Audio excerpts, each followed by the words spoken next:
Hey there, I'm Frank Schumpert, and welcome to Reader's Labyrinth. I would like to introduce for you this book, Our Lady of the Artilects, by author Andrew Gillsmith. What you are about to watch or listen to, or both, is a nearly 3-hour interview. We sat down last night and we discussed his book, but so much more. So many rabbit holes we managed to find ourselves climbing into. We discussed consciousness, artificial intelligence, the nature of art, the nature of what it means to be human.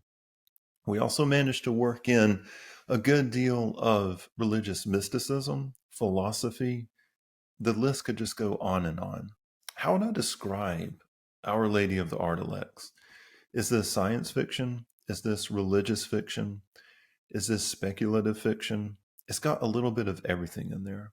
But using Andrew's own words, he describes Our Lady of the Artilect as metaphysical science fiction. And to me, that sounds pretty damn cool. I read this book in about a week and a half, and let me tell you what, it was a page turner. This kept me up at night. I thought about it when I was at work. Not a lot of novels do that for me these days. This is an absolute treasure. If you are someone who is looking for a good book, you're looking for a page turner, you are looking for a novel that is plot driven, that's action driven, you will find it right here. If you're looking for something a little bit deeper than your typical action novel, this has also got it.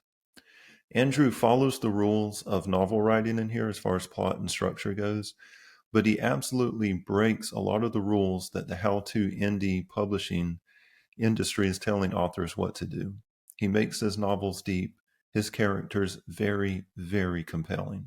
I absolutely loved Our Lady of the Artilects, and you, the listener and watcher, should be able to see my review, my 5-star review of his novel. It should be up on Amazon shortly.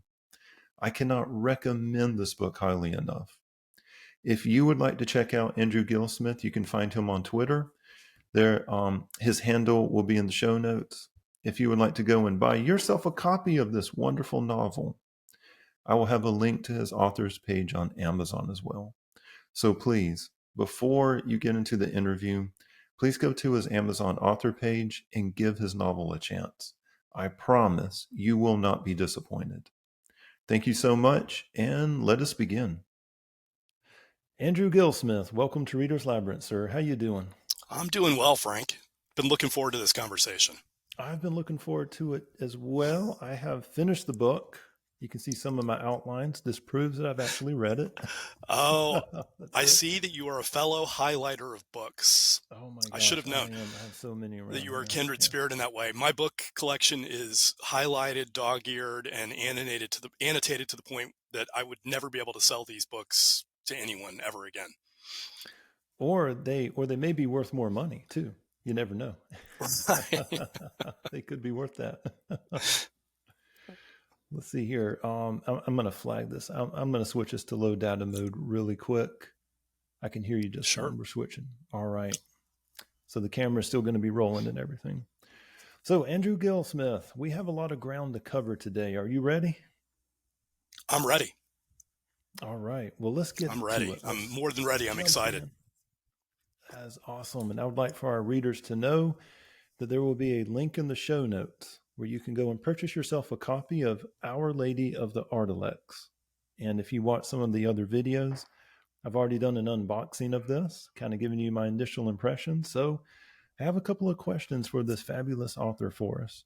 So question number 1, Andrew, what did you get your undergraduate degree in? And why did you choose this field? So we're not jumping right into the book yet. I just wanted to get a little bit of the background Yeah. first. So, comparative religion was my degree, and I loved it. I loved it, and I've remained a student. I would say a student of comparative religion my whole life. Most of what I read is nonfiction. Most of what I have read over the course of my life has been works in theology, in comparative religion, right? In origin of myths, structure of myths, theories of religion, so on and so forth. Of necessity, because of the material that I'm writing, I've had to get more into things like theories of consciousness and, quantum theory and I guess what you would call maybe a little more hard science over the years. But my love will always be religious studies. And the reason that I did it um, is because I had questions. Um, and there were answers that I wanted to get that I thought I would get as a result of this sort of, classic humanities approach to religion. Specifically, I thought the answers I would get would be along the lines of, well, this is all just sort of like, a psychological epiphenomenon, interesting aspect of human culture and human life, but not essential. It doesn't necessarily point to anything true or real. Um, and by the way, I mean, religious studies is a great way to get to that conclusion. For most people, that does seem to be kind of the thrust of the discipline these days. But that's not where I ended up. I ended up in a very, very different place. So when you say that you ended up in a different place, is this a different place in your studies or your conclusion about the world? Just to kind of piggyback off of what you just said. No, conclusions about the world.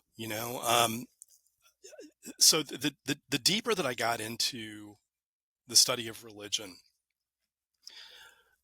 the more it seemed to me that all of the religions that I was studying were pointing to, or at least striving after, some kind of an essential truth about reality, about human nature, that was unanswerable by science. And I always had a scientific bent as well. I mean, I had halfway through a master's degree in data science. I don't know if I'll ever finish it. We'll see. But it's, I've kind of always had these two sides of the brain. And I love science and I appreciate science and I respect science tremendously. But what I sort of came to realize is that, it's trying to answer different questions and it's capable of answering different questions than the study of religion, and than the practice of religion. So over time, it wasn't an instantaneous thing by any means. It took me many, many, many years. But eventually I went through a phase of sort of willful atheism to I guess what I would describe as a hopeful agnosticism, and ultimately to where I am now. And I mean, we've talked about this before. I'm a Roman Catholic convert, and my faith is important to me. It's an important part of my life, and it's central to my work. I can definitely, I can pick up on a bunch of those themes in Our Lady of the Artilects, most specifically faith. Um, and I know this wasn't part of the questions, but what was your faith when you were growing up? You say that you converted to Roman Catholicism. What did you convert from? I guess, before the phase of atheism. Right. So I grew up in I would say a nominally religious household. We went to church. We went to a Methodist church, um, and I don't know that I could ever have told you exactly what that meant or how that was different or what the kind of core philosophy and worldview of Methodism was. And that's not on Methodism, that's on me, not maybe not asking the questions or taking it seriously enough. I went to a Christian school until about sixth grade. So I would say it was a mix. It was this sort of, hybrid, American hybrid of, a mainline Protestantism with a tinge of evangelicalism sprinkled in. Um, and I, I always had questions about it. I asked a lot of questions about it. Uh, Never loved the answers that I got. But I didn't rebel against faith or religion until I was about 16 years old. And at that point, my mother passed away. Mm. She had brain cancer. And that, I mean, it's a fairly traumatic event in Oh, for anyone's sure. life, Yeah. certainly in a 16-year-old's life. And that sent me into a tailspin. I became very angry. I was angry at everybody, everything. Um, and I wanted answers. As I said, I anticipated the answers that I thought I would get, And I thought they would be, for lack of a better term, sort of Nietzschean answers, Mm. like, Yeah. hard medicine. There is no purpose. There is no meaning. Things don't happen for a reason. People live and they die.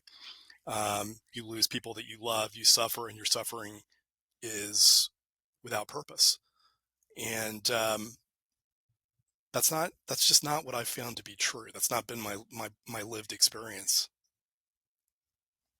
You know what? And you bring up a really, an interesting point. And thank you for sharing that too, Andrew. I lost my mother as well when I was a teenager. And, I'm sorry. it's, oh, yes. Thank you. And it seems like you're one of these people who can, they're not running from their emotions and the badness in life. Like you let the badness kind of wash over you. You go through the anger, you go through, this kind of internal turning, into your, your mental state and your spiritual state. Whereas a lot of folks now are kind of taught to numb themselves and to kind of bury these, because whenever we experience grief, there's that initial cognitive shock to our system. You're in fight or flight, it's your tribe is under attack. And it seems like every cell in your body is capable of breaking down and capable of separating. It's a very eerie experience. And I'm sure our listeners, they may have experienced something very similar to this if they've lost a loved one. But what I heard in there is that you're someone who, underneath the grief, is asking the bigger questions. And kind of going back to your book on here, your book is dealing with these big questions in here.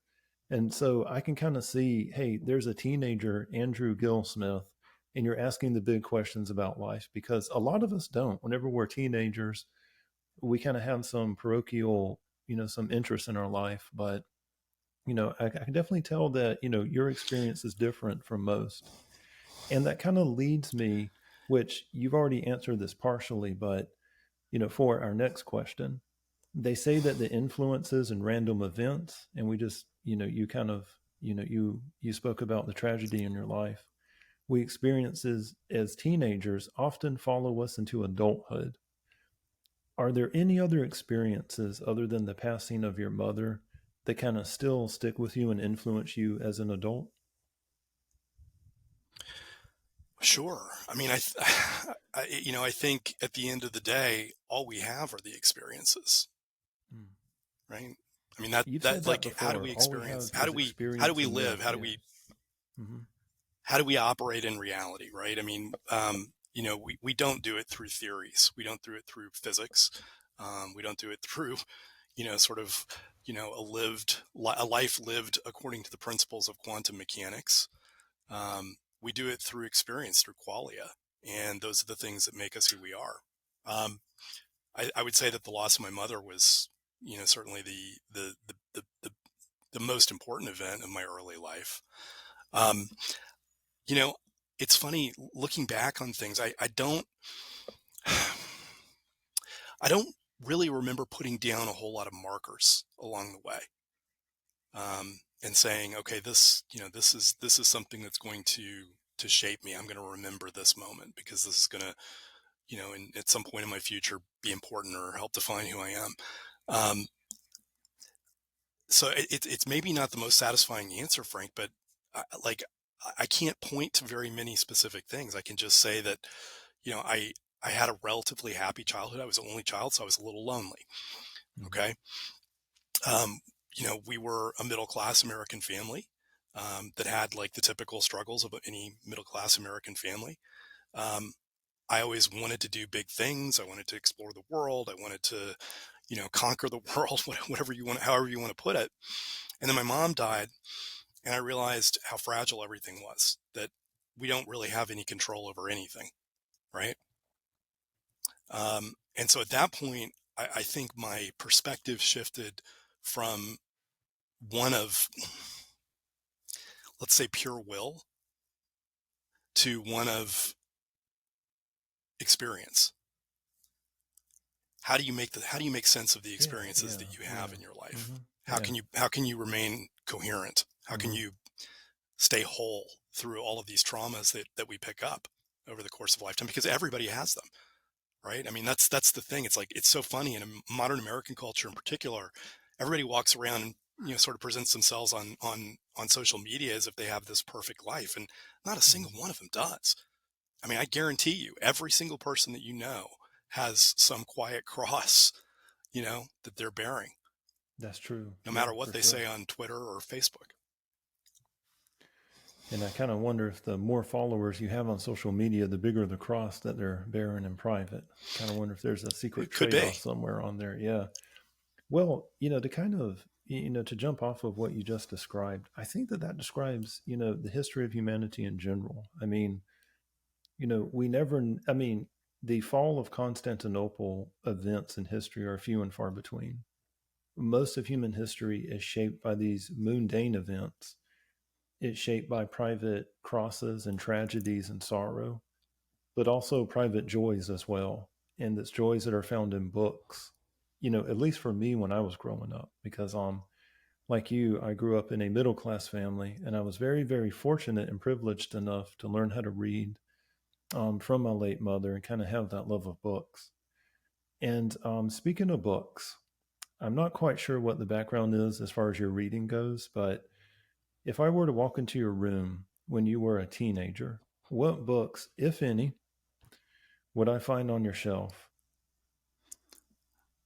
Oh, that's a good question. I mean, so I was, again, this is not necessarily the most entertaining content, because I wish I could tell you that I had, like, these sort of like fascinating explorations of consciousness and physics and theories of everything.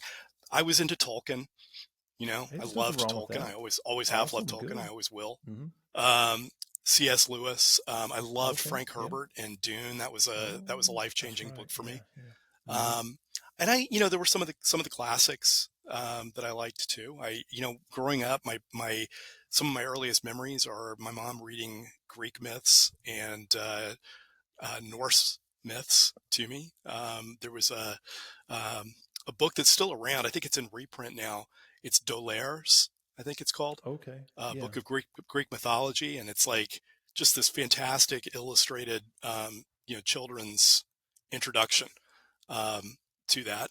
Um, when I was very young, there was a series of books that it's out of print, but I loved it so much that I've gone back and found all of them just because I wanted to have them and I wanted to read them to my kids. And it's called Henry the Explorer.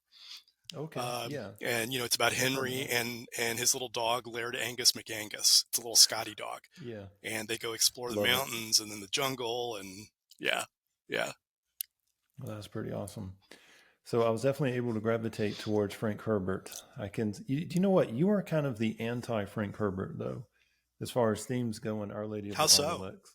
So, Frank Herbert's view of religion, number one. Well, are you being facetious, or are we about to have a serious nerd No, out? no. I mean, I'm curious. Okay, yeah. So, Yeah. I mean, I don't yeah, look. I it, love Frank Herbert, mhm. and I have huge respect for him and his books. I suspect that if Frank and I had a conversation, there would be more disagreement than agreement. Well, as Nietzsche said, that opposition is true friendship, and I think that Frank Herbert would really appreciate that. He was someone who enjoyed an intellectual debate, an argument, even, and he could be your best friend according to people who are close to him. But if you look at Hmm. the Bene Gesserit of the Frank Herbert world, they were kind Hmm. of the materialist who we are dealing with, in today's society. They believed that myth and religion were tools to condition humanity. And unlike the process that had a goal of this union of flesh, consciousness, and superintelligence, the Bene Gesserit had a goal of will, intellect, and time in the Kwisatz Haderach. So it's kind of like, but the solution, like your hero, I suppose in Our Lady of the Artilects, it wasn't a tragic hero like Paul Atreides that will perpetrate, eventually Leto the Second, the God Emperor of Dune, this predator of humanity, is kind of going back to the Logos and so you're kind of the anecdote to the Bene Gesserit, I think, and Frank Herbert's cynical view of religion, because he had a very, very cynical view of it. And in almost every single He did. instance, yeah, it was portrayed in a negative light in Dune, either as a tool of the elites to manipulate the stupid folks at the bottom, especially in Heretics of Dune, or the failings of religion. The warrior religion of the Sardaukar, as they began to turn away from it, the fanaticism of the Fremen. I could go on and on, but this is not about Frank Herbert and comparing your book to it, although that's a good idea for me. I might have to write that down. So kind of compare Our Lady of the Artilects view of religion and Frank Herbert's. But well, I did. There was a reviewer who said there was a reviewer who called it. What's that? Yeah, no, there was a reviewer who called it a Roman. There was a reviewer who called it a Roman Catholic Dune, and I really liked that. I thought that. Yeah, I thought that was. I thought that was great. I may put that on the cover someday. Who knows? But good. I like that. Yeah, I mean, so Herbert, in Dune and in the subsequent books, I mean, I think Herbert was really interested in a number of themes that I am also interested in. I mean, ecology, climate, sort of the fragility of ecosystems, and also the resilience of ecosystems. But religion for him was, I don't know that I would say he was anti-religion. Maybe I'm being naive or Pollyanna about it. I know what he was most concerned about was religion married to power. Right. So I think there's some quotes even in Princess Irulan's history, with the quotes that he has at the beginning of each chapter about that from Muad'Dib himself, saying that, when religion and power are yoked to the same chariot, they trample everything underfoot, or something to that effect. It's hard to argue with him on that. I mean, we have a fair amount of history in our own reality of that being true. Yeah, and I mean the Bene Gesserit and all of the factions, in Dune, saw religion as a tool, right? I mean, as kind of a form of psychological warfare that they could exploit. So they would create a system. They would seed a planet with a set of beliefs or myths or archetypes, and then they stepped outside of that system themselves, and then were able to manipulate it and exploit it to their advantage. I mean, I like, that's not how I see it. I don't think that's a credible or plausible view of the reality of religion. I think it's, I think it's I mean, frankly, I think it's a fairly tired 20th century critique of religion. It really is, that has lost a lot of steam. Well, it's this idea that human beings are motivated by power only, and everything is cynical, and that and that human beings are incapable of sincerely believing in something. Like everyone is a Joseph Stalin that's manipulating the political system around themselves, and they don't really believe what they're saying. That's a big part of the critique, I guess. Yeah, and I mean, I would say to that, I think that maybe the only thing we're capable of really is believing in something. Maybe I think at least that's the fundamental drive in most people. So I would subscribe more to the kind of Carl Jung view of that, to the Viktor Frankl view of that, than to, a Nietzschean or even Freudian analysis where it's about, fulfillment of desires, seeking of pleasure, and the acquisition of power. I mean, not to dismiss those forces. They're incredibly powerful, but I think for the average person, what they're trying to do now might be more than ever because of the world that we live in and the ridiculous self-consuming complexity of that's a good way of putting the myth that we live in today. What people are looking for more than anything is purpose and meaning. That's for sure. Yeah. And speaking of purpose and meaning, my man, we're about 22 minutes into this. And thanks to me, it's my fault as an interviewer. I'm leading us down some rabbit holes. But your mind is a black hole that can just encompass all this matter. And I just feel like I'm like an exploding star right now. I'm just trying to squeeze all I can out of you. So I'm going to run through these next two questions before we get to Our Lady of the Artilects. So we're going to start to segue towards that. So we're moving the boat towards it. But You mentioned in Our Lady of the Artilects that the universe is sacramental and requires sacrifice. In your story, this turns out to be a literal sacrifice for your characters. Is this a view you share in real life, and has this always been your view?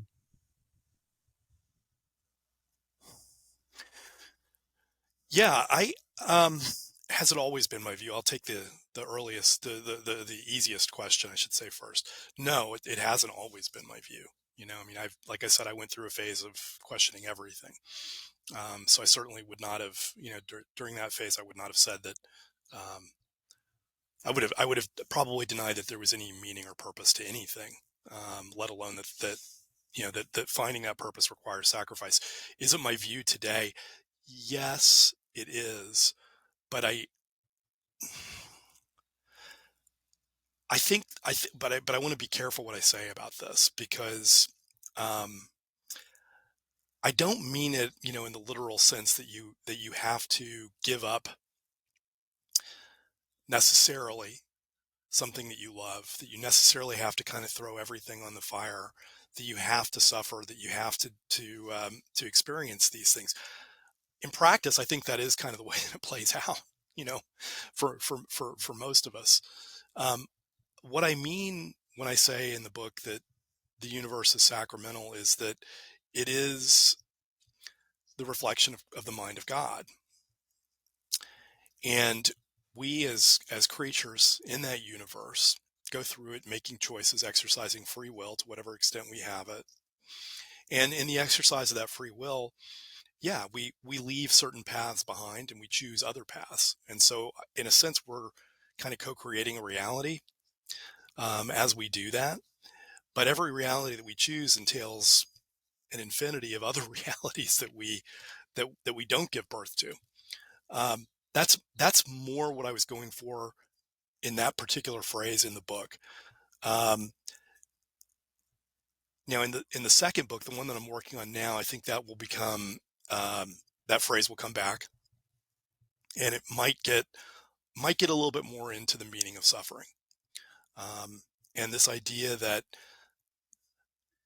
if you're going to if you're going to live your life oriented toward the ineffable, if you're going to seek after, let's call it transcendent truth, I'd rather not, put a denomination on it, or make it Christian or Hindu or Islamic or what have you. Um, if you're going to do that, yeah, the universe is gonna ask for things from you. And in general, I think the things that it will ask from you probably are the things that you hold most dear.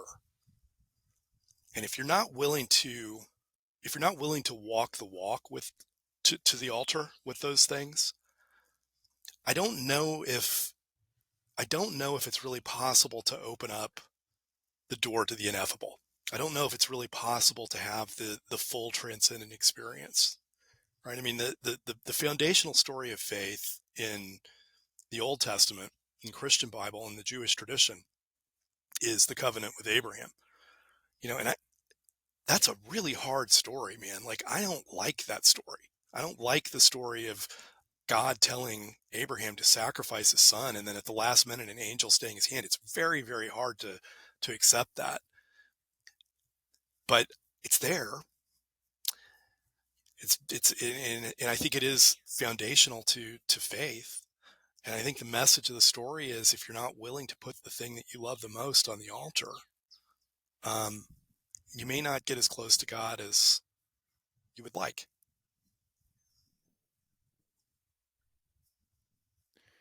And there was definitely some examples of sacrifice in Our Lady of the Artilects to help kind of drive the plot and kind of move us along in there. But what a profound statement.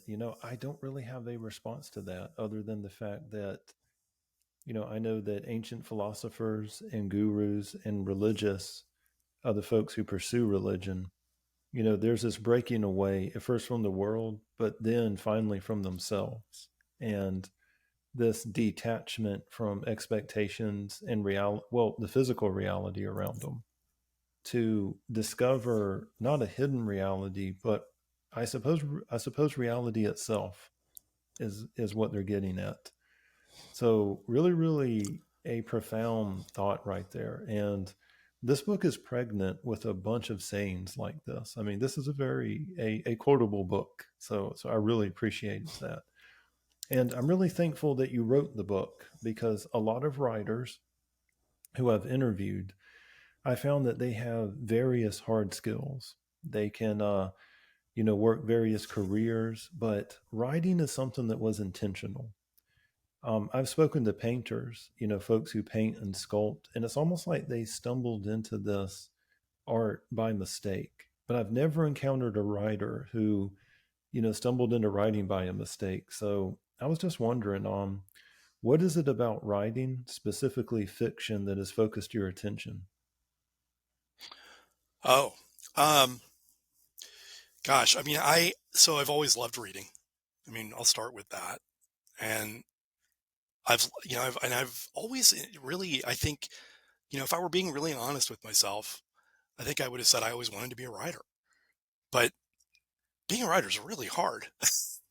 you know, like it's really, really hard to pay the bills. I mean, it's basically impossible to pay the bills. As a writer, I always say this because I think it's probably good for readers to know this. 99.99% of us have day jobs. I've got a day job. I mean, I'd love to someday not have a day job and do this full time, but we'll see, right? So I always wanted to do it. I've always loved words. I've always loved language. Um, and the ideas in this book in particular have been knocking around in my head for a long, long time. Mm-hmm. And I just got to a point, Frank, where I said, like, if I'm going to do it, I might as well do it. I mean, there are a million reasons that writers can come up with, and we do come up with every day not to write. But in the end, like it's really about just sitting down and confronting the abyss of the white screen, staring into the abyss and having it stare back into you, and answering it with something. Mm-hmm. And I wanted to do that, and um, so that's it. I mean, I've played around with other art forms, like I've done a little bit of painting here and there, but I'm terrible. I've done drawing, I sort of share that as draftsmanship. well. I'm I not very share good. that I can skill copy level is things pretty terrible. well. you know, um, Oh I yeah, mean, for I'm sure. just good enough I was just good enough to impress my kids when they were about 6 or 7 years old. So, Yeah, for sure. but I do think like the desire, I will say this. I mean, I think that the desire to create is a good and natural and almost universal desire. I think people, we want to do something, right? We want to use what we have, and create something new or That's true. something that Yeah. feels new. And so for me, like I've always had that desire, and it was clear that writing would have to be the medium for that. Well, that is awesome, and I am certainly happy that you chose this medium. And I kind of feel like I'm able to connect with writers more so than I can with painters. Although I have run across some artwork that's just blown my mind. So, what I would like to do is kind of get into the Oh, yeah, meat and bones of this book. Now we're going to get into it. I decided to get let's do some of it. the preliminary questions out of the way to yeah, that's right, kind of help. Now, before we do it, I would like to let all the podcast listeners and watchers on YouTube to know that there will be some spoilers that's going to be coming out. So, I was trying to frame these questions in a way so that if someone had never read the book, they wouldn't be spoiled. But I was like, you know what? If you're hanging out with us, we're at the 30-minute mark. You've probably already read the book If and we you still want to got know him the after, answers to some if we got him questions. after, if we still got him, Frank, after talking about, Nietzsche and the sacrifice of Abraham and, you know, losing a parent That's as a right. Yeah. teenager and some of the other topics that we've covered, I think they're going to stick with us. Nothing but fun things here, folks. Okay. Nothing but fun things in the labyrinth. That's Yeah, right. Right. it. Yeah. So the first question for us then is what genre, if any, would you put this book in? Is it science I would fiction? Is it I would say it's religious science fiction. fiction? Is it? I think I so would I too. I wouldn't share go that. I was religious wondering fiction. what you were going to say, but Yeah, Yeah, yeah. I would say it's science fiction. I mean, it tends to get classified like on the Amazon algorithm under metaphysical science Hmm. fiction. That works for me. It's Oh, been, I've oh had my people call gosh! it I've never even cyberpunk. heard I've had heard that people call term it before. post cyberpunk. Yeah, Um, it definitely I've isn't had a, people call it, cyberpunk though. No, no, this is not cyberpunk. Yeah. I don't think it's cyber. I don't know. It's got elements of it just because I love cyberpunk. Hmm. But I've had it's a techno thriller in some ways, right? I mean, there's a little bit of a mystery component to this that's resolved through through technical analysis. Um, but I mean, I'm probably most comfortable with metaphysical science fiction.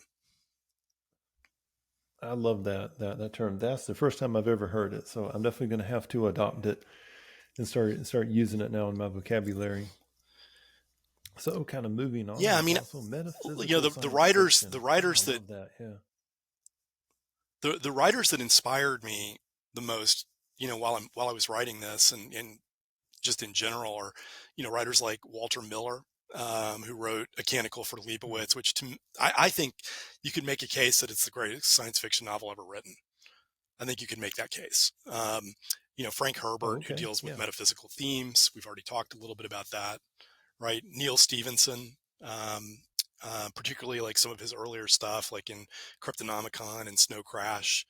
Um, Hmm. those, those are Cryptonomicon. the Yeah. writers that I'd like to be like when I grow up. Yeah. Well, that is awesome.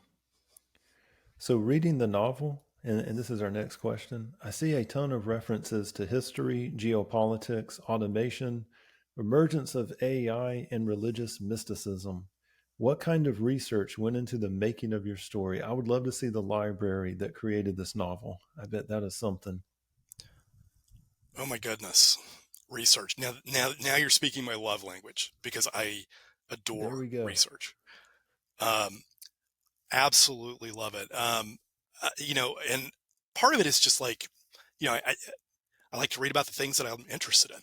And so, and I like to write about the things that I'm interested in. So it's like, it all kind of blends together. Um, Part of it is probably, I'm just going to be honest here. Part of it is probably also procrastination. you know like it's when you're doing the research, you sort of Yeah. feel like you're working on the book, but you're not Hmm. actually having to do the writing. So like, you can kind, it's kind of, it's like a sugar high, Oh, that you can yeah. get Yeah. sometimes. That's a But good way of putting it. for Yeah. me, like, I don't want to write about something. I don't have any desire to do a superficial treatment of serious topics. Now I Hmm. write comedy. My two other books are space comedy, basically, like satire of Hollywood set in outer Yeah. space. And my all-time favorite writer, my absolute all-time favorite writer, and nobody will ever come close, is P.G. Wodehouse, who was the P.G. the British Woodhouse. That's right. humorist, You were telling wrote me in the that. 1920s and 30s. All right, I mean, just beautiful, Hmm. beautiful humor and language, and I love it. Um, but I don't want to treat serious topics superficially. I don't have any desire to do that. So if I'm going to write about something, I want to feel like I understand it, to the best of my ability. So there was a ton of research on AI, and in particular, the contemporary cutting edge research going on around um, autonomous intelligence that Mm. specifically is capable of moral decision making. Right? Like, how would you inculcate a sense of ethics into AI? And it's an important topic, because this week, I think some of the top AI researchers have now come out once again and said this is an existential threat to humanity, if we don't figure Why this don't they stuff just out. stop then? Um, If it's a threat, why don't they just stop? we never It's do, though, like, do we? no, We we never don't. do. No, we We don't. never do. Every Sam every Altman, every religious this is tradition really a has the threat. story. Every religious That's tradition true. has the story of building the tower that's too tall, or the city Oh yeah, that's too yeah, big, or yeah. That's right. trying to steal the fire from the gods. It just seems to be intrinsic in our nature. But um, there was a lot of research initially that went into that, and then um, my religious studies background helped a lot, particularly with the some of the Catholic ideas in the book when we get into Catholic theology. When it came to, there's, as you know, there's a whole storyline in the book that is Islamic, and I needed to do a lot of research on that. I have a tremendous respect for Islam and for Muslims in general, and what I really didn't want to do was something superficial there. I certainly didn't want to do anything that was insensitive or um, ungenerous. I wanted to write something that I felt was authentic and just, and hopefully did that. But there was a lot of research into, in particular, Islamic mysticism, Sufism. There's I would say the most challenging book that I've ever read in my life, if you want to know the truth, is a book by a professor at, I think it's SUNY Stony Brook. His name is William Chittick, and it's called The Self-Disclosure of God. And it's an analysis of the cosmology of a medieval Sufi mystic named Ibn Al-Arabi, who is generally held to be the greatest of all the Sufi mystics. He lived at the same time as Averroes. He met Averroes. Averroes was one of the great, maybe the greatest Islamic scholar, philosopher, student of the law. And there was this wonderful exchange between them that was recorded in history, where Averroes said, "So, brother," speaking to Ibn Arabi, "what has your mystical experience taught you? Have you reached the same conclusions? Have you found the same things that we have found in studying the law?" And Ibn Arabi said, "Yes and no. And in between the yes and the no, heads have flown off from their bodies and necks have been snapped and taken, and spirits have taken wings." I'm butchering the exact quote, but it was something to that effect. And having read that book now several times and gotten deep into it, I think I understand what he was saying. There is a difference between arriving at knowledge through reason, whether it's inductive or deductive reasoning, and tasting.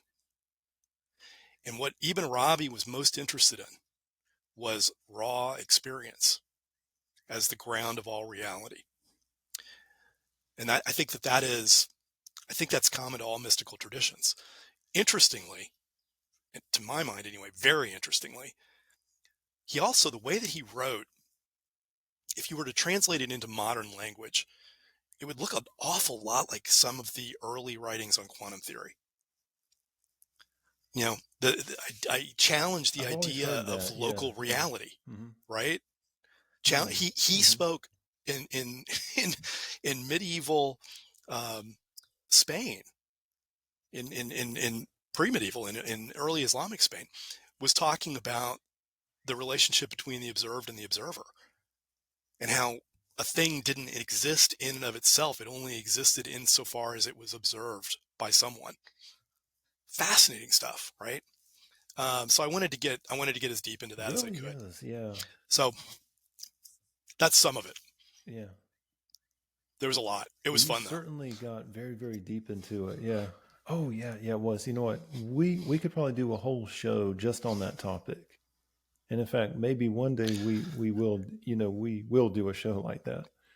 Well, the way you answered that, there's an old saying, Frank. There's an old saying about quantum mechanics that I think was attributed to Richard Feynman, and he said, if you think that you understand quantum mechanics, you don't understand quantum mechanics. And I think the same thing would apply to Ibn Arabi. If anyone tells you that they fully understand the writings of Ibn Arabi, they absolutely do not understand the writings of Ibn Arabi. I make no such claim. Yeah. But I'm very interested. You know what a precious gem is, though. I love a good mystery, and I love a good mystic too, because I think they unify the two of them into themselves. And speaking of mystics, I'd like to talk about two major themes that have emerged as I was reading Our Lady of the Artilects, and that's mysticism and the occult. First of all, can you define for us occult? What is it exactly? And also, does it have a tradition of sorts that actually stretches back into history? And I know that there's a lot to unpack there, but Yeah. Okay. So when we talk about the occult, I think it's a word that I think does cry out for very clear definition, because it will mean different mm, things to different people. By the way, the same is true of the word Gnosticism, right? I mean, oh when yeah, yeah, Ibn for sure. Arabi and when the Muslims speak of knowing, of the path of the Gnostic, they mean something very, very different than what we in the, the sort of traditionally Christian West mean when we talk about Gnosticism. But I would say for purposes of our conversation and any discussion around this book, um, occult does not, to me, necessarily mean satanic. It doesn't necessarily mean anti-religious. What it does imply, though, I think, is um, a left-hand path. I think it implies, um, let's say, access to spiritual technologies Mm, hmm. that are far outside of the mainstream, and that probably, I would say, well, I'm going to say certainly, carry a great deal of risk.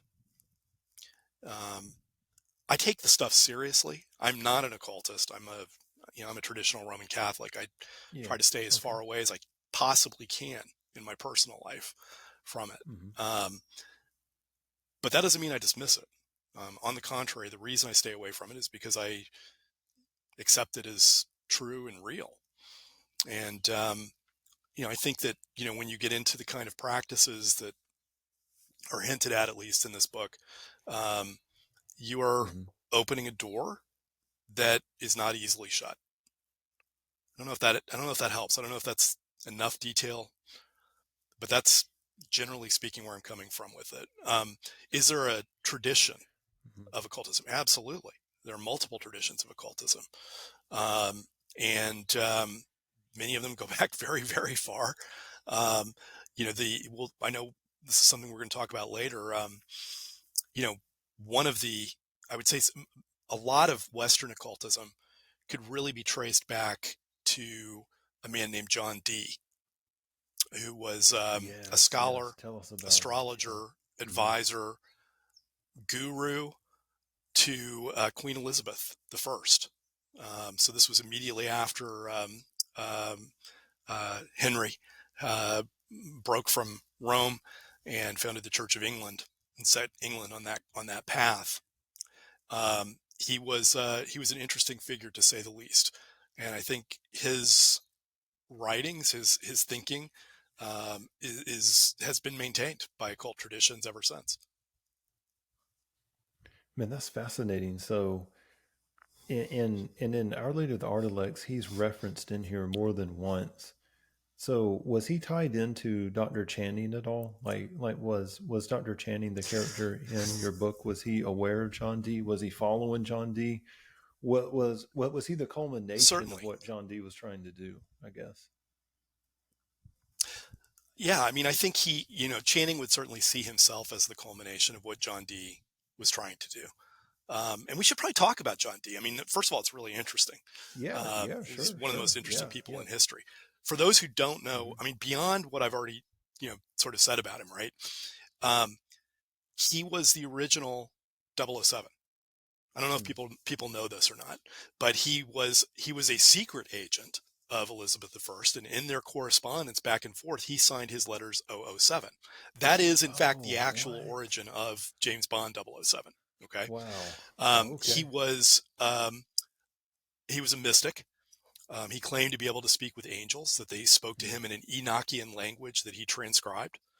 Oh, He was that the is first spooky. owner of the Vanich manuscript, which is, Oh, again, okay. in Yeah, occult yeah. traditions, it has some interest, but more than that, just scholarly interest in the West. It's one of the only unbreakable codes written in natural language. To this day, we don't know what's in the Vantage manuscript. It exists. We've scanned it. People have analyzed it. We've run it through a gazillion computer simulations. There is a structure to it. The structure is so complex that it can't possibly be deciphered. It seems to be some sort of a medical text. He owned What it. He was the first the person that hell? was recorded as owning it. There's some Dang. speculation that Okay. he wrote it.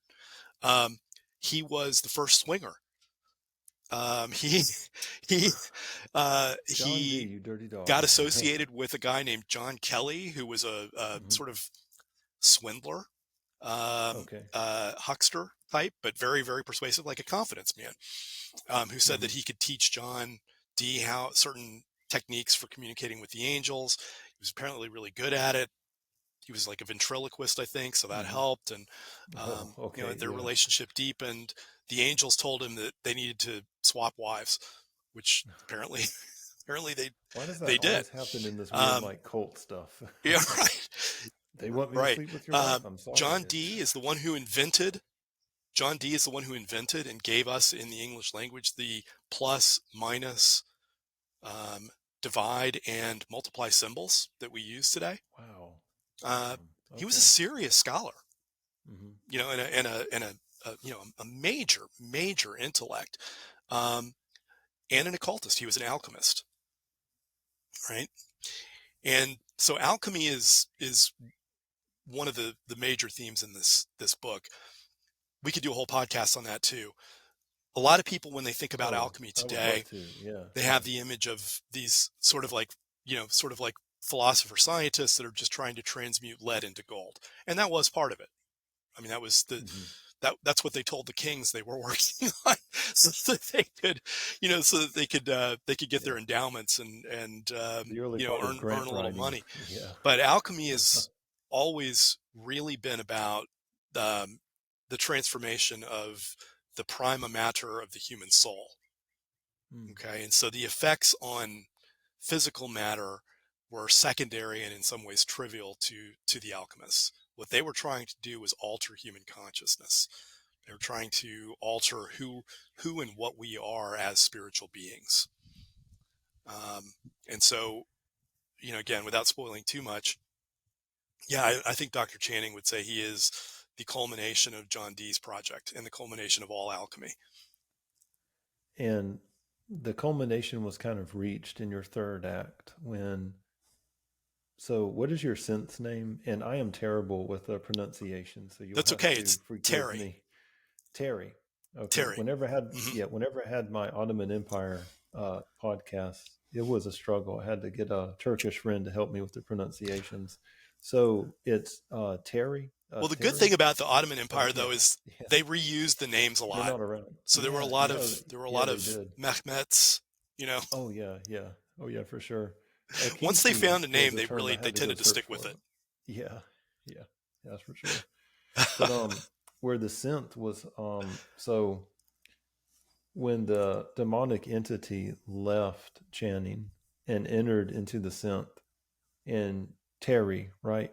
Am I pronouncing that right? Or I think I Hmm. heard you right.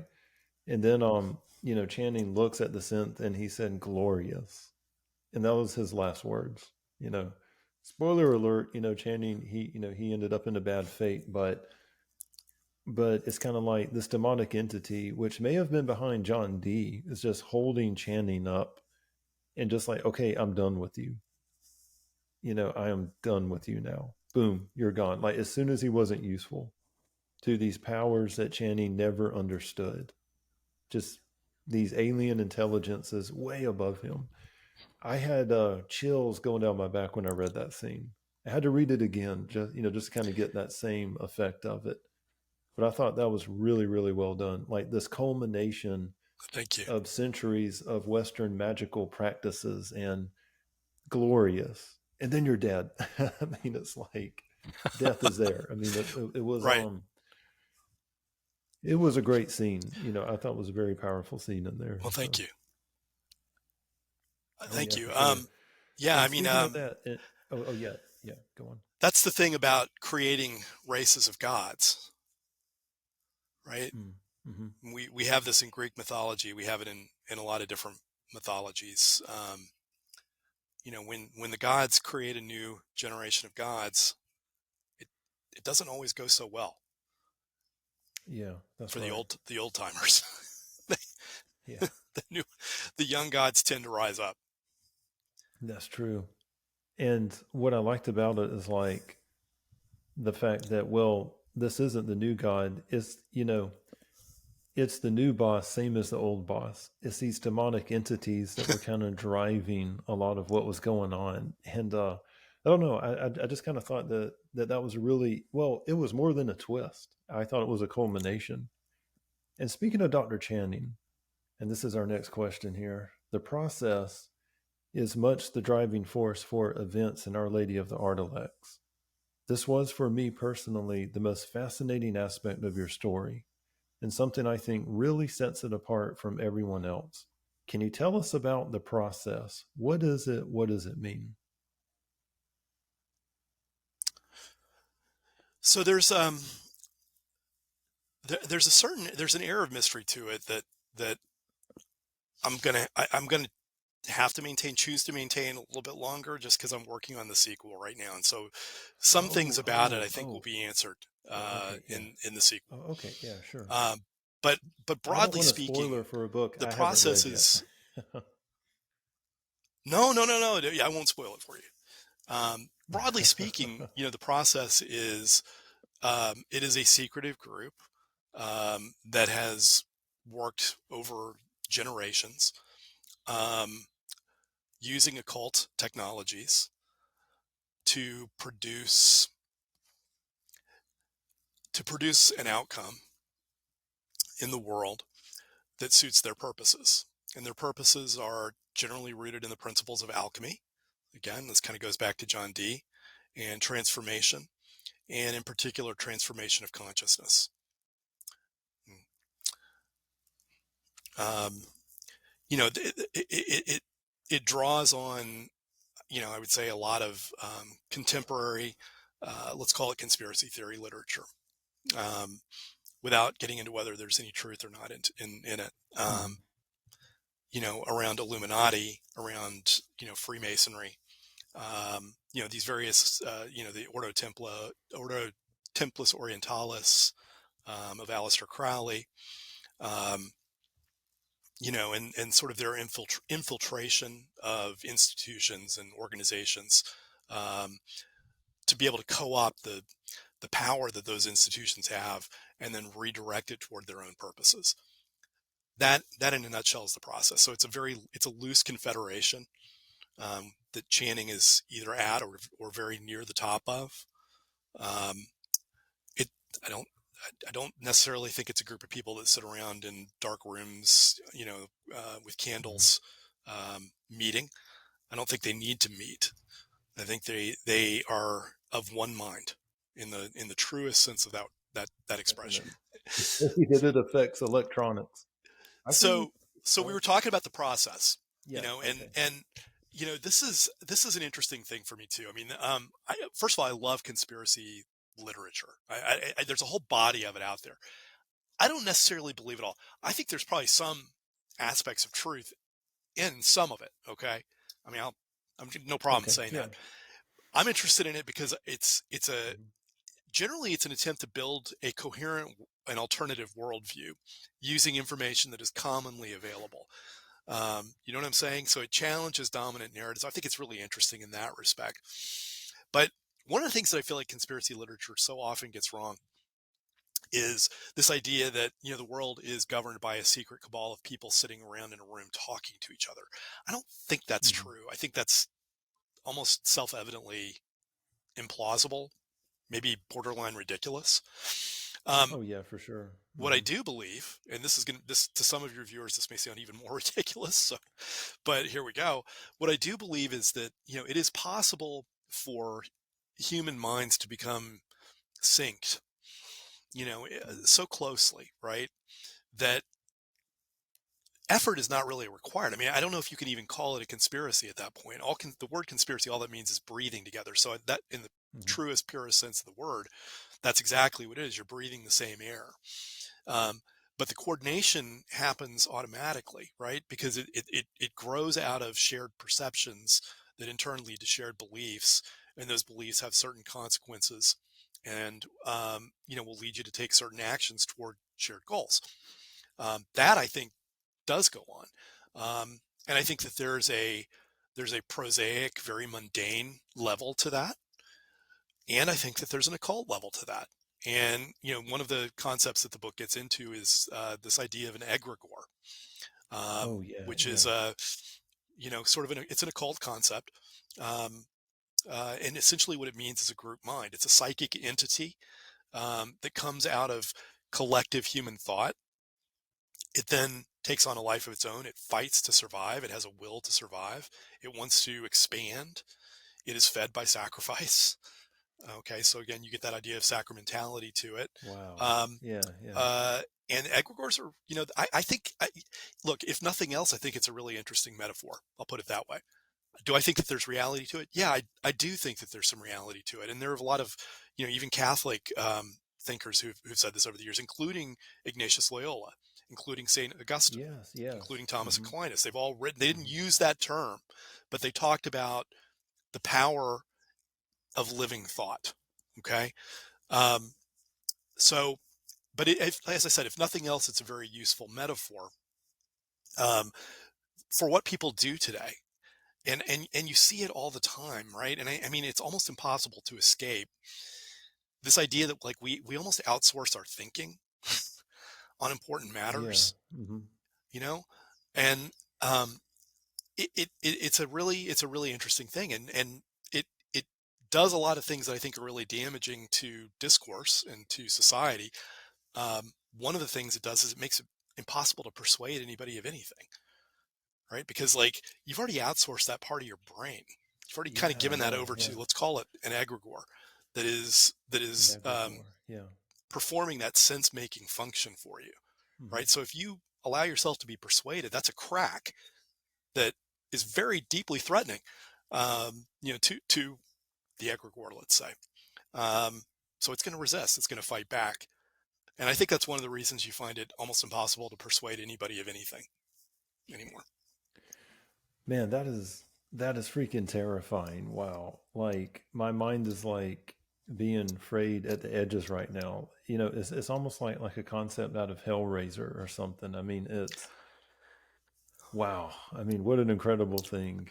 The thought of an egregore and like the fact that our thoughts are influencing reality itself in ways that we just don't fully understand, but can influence us as well. And the fact that it may have a will, oh my gosh, like but then How could again, it it not? just goes to show How could it not like have a will, right? yeah, yeah, I yeah, mean, and how could yeah. how could our I thoughts mean, it's not affect intellect. reality? Yeah. Yeah, I mean, to Hmm. me, like, okay, again, we're going down rabbit holes here, but that's what we do, and That's okay. I think That's it's okay. interesting, you Yeah, know. yeah, sure. Um, Yeah. so somebody asked me the other day, and it was I think it was like online even, like, you know, um, do you have any basis for having faith in a transcendent reality? Like, if you could boil it down to one thing, is there anything you can say other than I've just chosen to believe this? And I thought about that a little bit, and I had an answer Hmm. for it, and subject to change over time, but it's this: it's that the end point of reason is the insufficiency of reason. And what I mean by The that end very point of specifically reason. is that Yeah. if you follow the scientific theory, the scientific process, okay, that we have walked for 300 something years now in the West, we've gone from, plows and wheels and, oxen doing our farming to literally, Hmm. sending probes out and beyond the solar system, accomplished amazing things.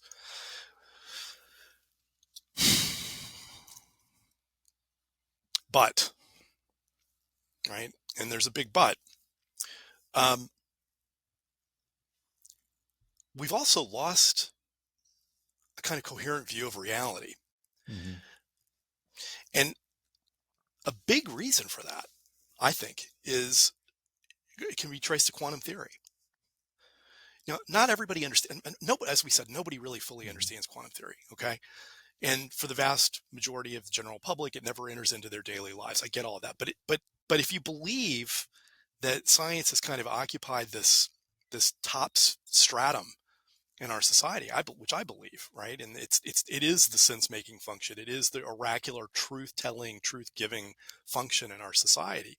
Oh What yeah, for sure. science has Hmm. said now, at the end of all of this 300-year process, is there is no such thing as local reality. there is no such thing as local reality. What do I mean by that?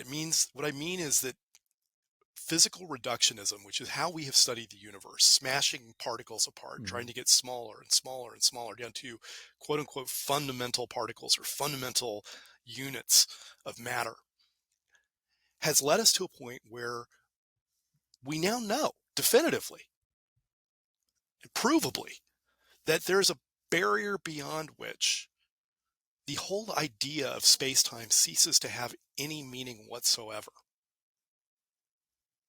Not just that it's not useful, not just that it's hard to sort of make a connection between quantum level and macro level. I mean, the idea of space-time itself ceases to have meaning beyond the Planck length. Now, one of my favorite scientists is Donald Hoffman. He's a neuroscientist out in California at the University of California, Davis, I think. Maybe Irvine, but one of the two. Mm-hmm. He's doing, in my opinion, the best research on this stuff in the world today. And he says, look, the Planck length is 10 to the negative 33rd meters. Now, we'll never be able to measure that. We're not even close to being able to measure that. But still, come on, 10 to the negative 33 meters. If it was 10 to the negative 133 or 10 to 333, I might be impressed. But you're telling me that this headset that we have, this mechanism, whatever you want to Yeah. call it, sensory Mm-hmm. mechanism, intellectual mechanism that we have for understanding reality, literally cannot resolve to a pixel of less than 10 to the negative 33rd meters? What does that tell you? For him, his conclusion, and I think Mm-hmm. it's fascinating, is that um, consciousness is the basis of all reality. And that in fact, space-time, our way of interacting, our sort of way of moving about, the spatiotemporal logic that we carry about in our heads is nothing more than an interface. It is a headset with icons. And we're really good at manipulating those icons. Yeah. We can Yeah. move them around in the Mm-hmm. same way that when you're looking at something on your computer screen, Mm-hmm. you see a little icon for a file, and you take that little icon for the file and you move it into an icon for a trash can, and you've deleted it. And you say, hey, I moved the file into the trash can. No, you didn't. What you did was you told the computer to do a series of functions in machine that it will carry Yeah. out in Yeah. machine language that you Mm-hmm. have absolutely no understanding of whatsoever, right? And it Mm-hmm. produced the result that you wanted. In other words, it's modeled, an interface, a good interface is modeled for human fitness. Well, so is evolution. Mm-hmm. Yeah. You know, Yeah. one thing I like about being a Catholic is we're allowed to believe in evolution. I do believe in evolution. Okay. Mm-hmm. But evolution is a process that has driven us toward fitness. Well, Hoffman has carried out experiments now, okay, where he's Yeah. created computer simulations that run, in the millions. Does evolution tune for fitness or for truthfulness, for veridity? Okay. Always, in 100% of the simulations that he's run, fitness will cause veridity to go extinct fast. We're not meant to Fitness. see beyond certain things. We're Yeah. not meant to see beyond the interface level. If you and I had to do this interview right now manipulating ones and zeros on a Oh computer, yeah. it would be a pretty boring interview, Yeah, it would. you know? Yeah, for So, sure. like I said, I mean, we're deep down a rabbit hole on this stuff. And the second book will get much, much deeper Good deal. into these Yeah. things. Yeah. I had Good. the Love it. pleasure of talking to Professor Hoffman. There's another one that I would love to recommend to your readers, a philosopher named Bernard Kastrup. And Okay. Bernardo Kastrup, I'm sorry. He was a computer scientist, highly successful, worked at CERN in the particle accelerator, gave up all of that and is now a philosopher. And he specifically is what I guess you would call an analytical idealist. So he's articulating ancient ideas. He's doing it in a Mm-hmm. new way, but he would be the first to tell you that he's not saying anything new. And he also has come to the conclusion that consciousness is the basis of all reality, that Yeah. what we Yeah. perceive is an evolutionarily designed lie, Well, a so I white have a lie, quick. Yeah. Well, so I have a quick but question a for lie. you. Yeah. What Yeah. does Dr. Hoffman think about the simulation theory for reality? Like, Yeah. does he think, yeah, He, is that where he's going with it, or? not really. And again, I don't want to speak for him. Mhm. They're great interviews that people can find. You should have him on your show sometime. I bet he would do it, you know? I feel completely underqualified to So I don't even want to speak speak for with him, but him. Yeah. I don't think so. I think you guys would have a really interesting talk. I don't, I think he would say, no, he's not a big proponent Mm, of the simulation mhm, model because it tends to imply that someone somewhere on some level is running the simulation. mhm. And, like I've heard him say in interviews, and I think he was being, I think he would say this again and again. In other words, I don't think he just let something slip that he would now backtrack.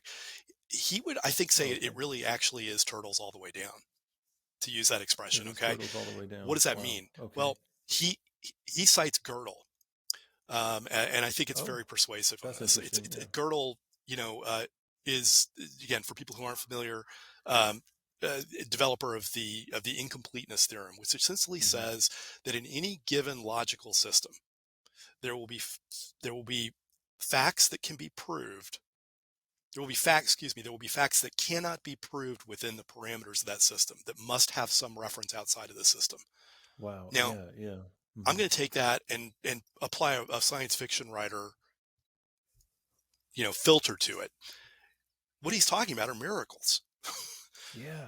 Every system has a miracle at its Okay. heart, Hmm. right? You have to have one basic assumption that is a miracle, and then from there you can build a whole world. You can build a completely coherent system. Um, so for Hoffman, what he says is the miracle is conscious agents. And he sees the entire universe as being made up of conscious agents. These tiny, tiny little, small is not the right thing because we're not talking about space time, we're talking about beyond space time. But these infinitesimally uh, intelligent units that basically are ones and zeros. They can toggle, individually, they can kind of toggle back and forth. One unit, one of these might be able to see Wow. red. Yeah. So its Okay. whole world is red or not red. Okay. Mm-hmm. Another one might be able to see green. So it's green or not green. When you put the two of them together, they can see a blend of those colors. They become something else, which, by the way, sounds a lot like an egregore to me. Just saying. It I never sounds heard like him say that, but yeah. that It sounds and like yeah. these little units, Hmm. okay, behave in he says, I'm not qualified because I'm not a mathematician, but he says they behave in very predictable mathematical ways that follow Markovian dynamics that then give rise to geometries like, the one that he talks about the most these days is the amplituhedron. Hmm. These Oh, geometries, yes. Yeah. encoded in these geometries, which, by the way, span multiple dimensions, possibly infinite dimensions, within these geometries is encoded a very trivial aspect of reality that we call space-time. For us, that's our whole world. That's all we see. But it is a tiny, tiny slice of what is real.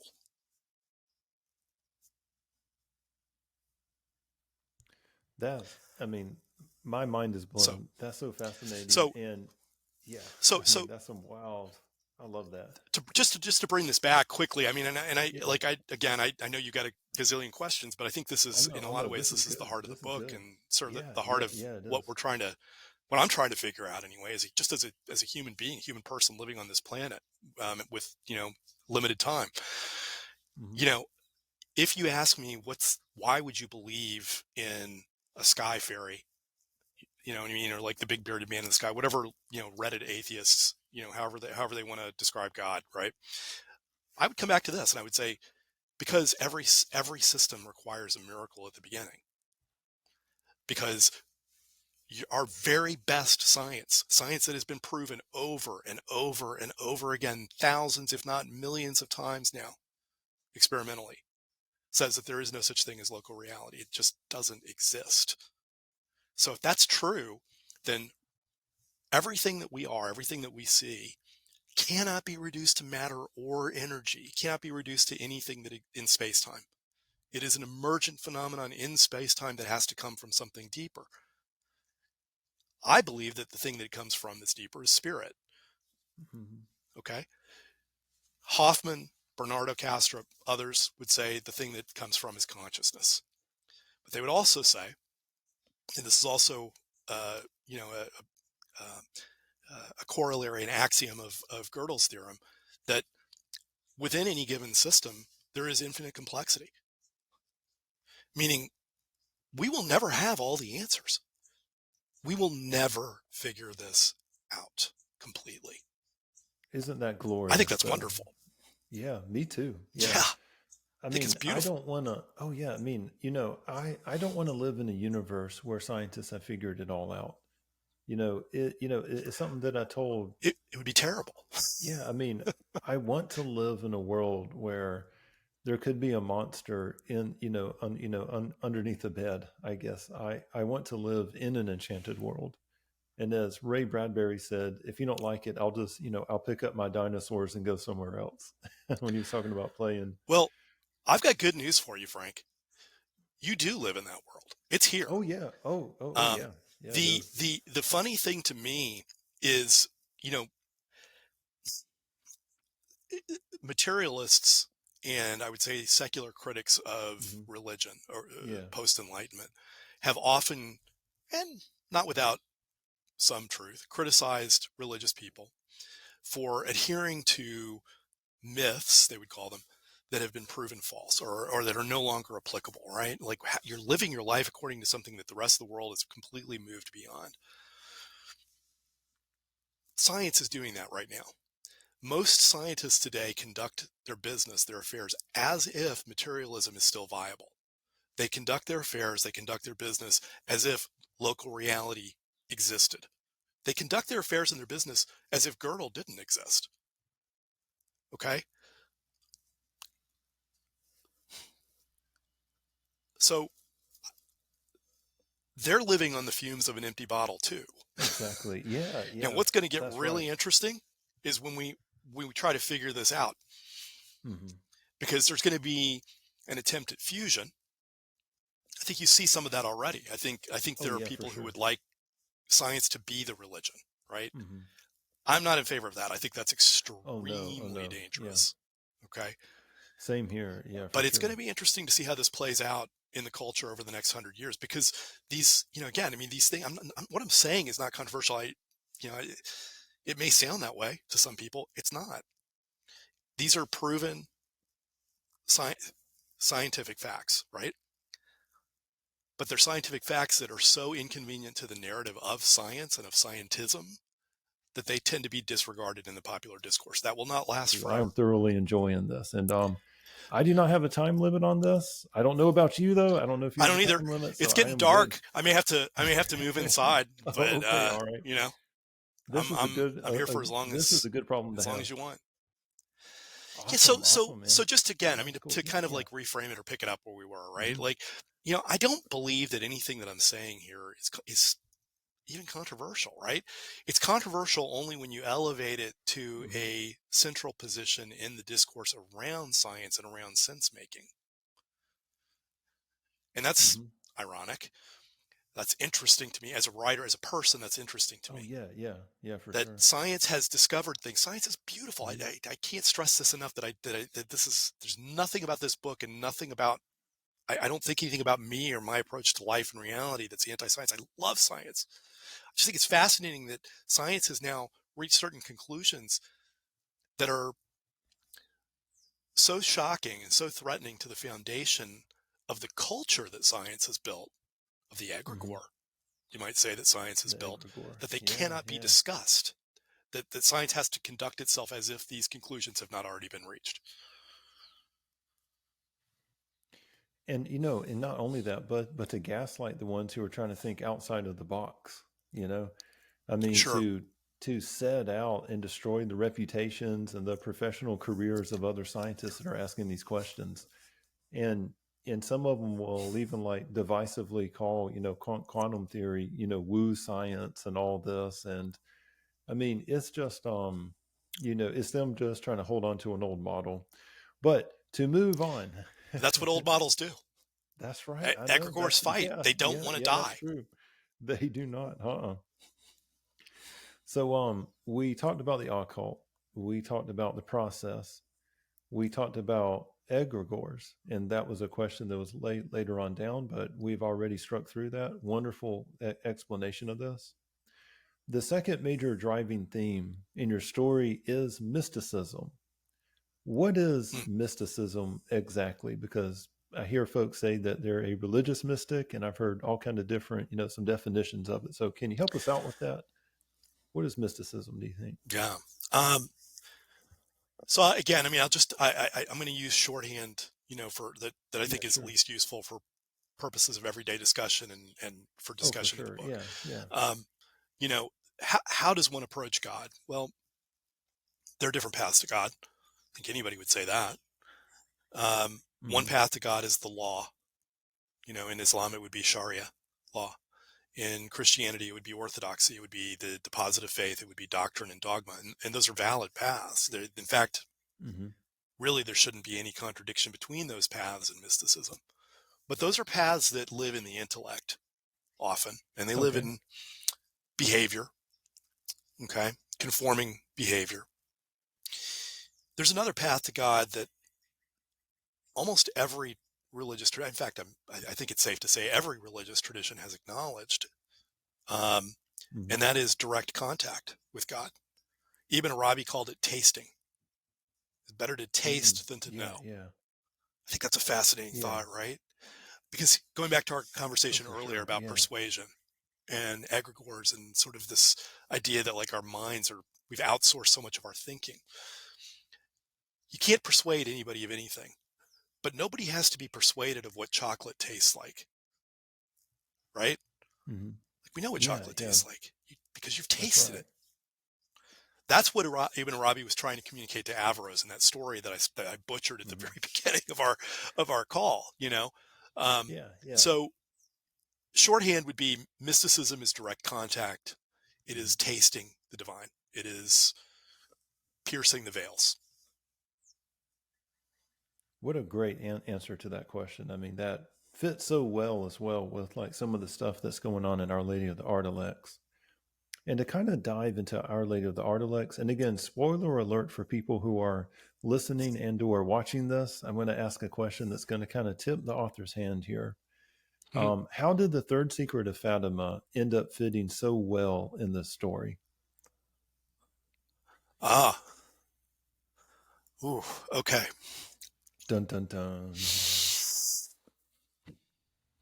He's taking a That's a deep tough breath, question, people. Frank. There we You go. get me in a lot of trouble for this question. We can skip it. I'm not here to get anyone into any kind of No, no, no, trouble. no. You can No, save it's a it. good You one. can think about it. It's a good one. No, no, no. It's too good a That's why question I asked. not to Well, it was in discuss. about every single So for chapter, those who too. aren't, right, It was I'm so almost. You asked already for sort of this. out there on it. Um, Yeah. um, so for those who aren't familiar, Fatima is a tiny little village in Portugal where in 1917 the Virgin Mary is purported to have appeared to three illiterate shepherd children um, in a series of visions. During these visions, she gave them secrets. That's what they were called. We would probably call them mysteries or prophecies, maybe even today, right? But they were called secrets. And some of these secrets included the outbreak of World War I, which happened after the outbreak of World War II, 30 years later. Okay. Um, there were other messages communicated. There were messages having to do with faith and morals and doctrine and the state of the church. The third secret is the one where things got dicey because what Lucia, who later went on to become a consecrated nun, what she said was she was told to wait to reveal that third secret until the Pope of 1960. By the way, going back, just backtracking just a little bit, the thing that to me, one of the things that makes the Fatima mysteries secret so interesting is there was so much documentation around it. This was Portugal in 1917. Mm-hmm. It was a Masonic country. It was dominated by a rabidly anti-Catholic, anti-religious, anti-Christian Masonic government. Okay. These children were persecuted. I mean, they were put in jail, kids, okay, threatened. And the media at the time was all Masonic. And they were dying to discredit these kids. It was a golden opportunity, because what better opportunity to discredit faith than to disprove a miracle and make these people look like fools? So at a certain point, the Virgin said, tell the people to come on this day. Tell them to gather in your father's field, and I will show them a miracle. So the kids, being kids, they did. And the press was all over. They were like, this is freaking awesome. We're going to come. Nothing's going to happen. They're going to look like idiots, and we'll be able to move on, and we'll be in a better position. Well, something did happen. It was called the miracle of the sun. And it was witnessed by tens of thousands of people, including a number of skeptics who had to write about it. And the sun danced in the sky. It kind of performed this dance. Yeah. Was there a there are pictures. Okay. Yeah. And you can no, see there are pictures of it. Yeah. Okay. Yeah, there are pictures, but not like a video recording or anything like that. But there are tens of thousands of witnesses, as I said, and it happened. Okay, so there's a lot of Fatima is just a really interesting story in and of itself. But the third secret, okay, was eventually revealed to the Pope of 1960. It was Pope John, good Pope John, beloved, Roncalli. Okay, yeah. Mm-hmm. He was a modernist. Mm-hmm. And he called a council of the church, which would later be known as Vatican II. And it was a great reform. Okay. It was bringing the church into conformity with the modern world. There was a lot going on in 1960. Coming out of World War II.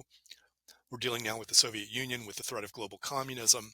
The church was trying to navigate that. There was a whole operation within the church dealing with how do we deal with Khrushchev? How do we deal with Mao and his people in China, not have our people slaughtered? So there were very real geopolitical concerns that the church was dealing with. Well, Roncalli opens the letter, this is according to witnesses, and he faints when he reads the third secret. And when he comes to, he says, no, this is not for our time. This cannot be. This cannot be. No. And then he started calling the children prophets of doom, and he discredited them. And what the third secret supposedly said was that the Pope of 1960 was to consecrate Russia to the Immaculate Heart of Mary in union with all of the bishops of the world. Seems like a simple thing, right? But if you're dealing with Khrushchev and he's threatening to slaughter millions of Catholics and potentially initiate a nuclear war, God knows what, not so easy. So I don't say any of this with bitterness or harshness in my heart toward Pope John or anyone. But they decided that realpolitik trumped the mandate of heaven, and they didn't do it. Now, the official explanation that the church has put out is that the third secret culminated in the assassination attempt against John Paul II. That's what it said was going to happen if they didn't do this. And a lot of people believe that.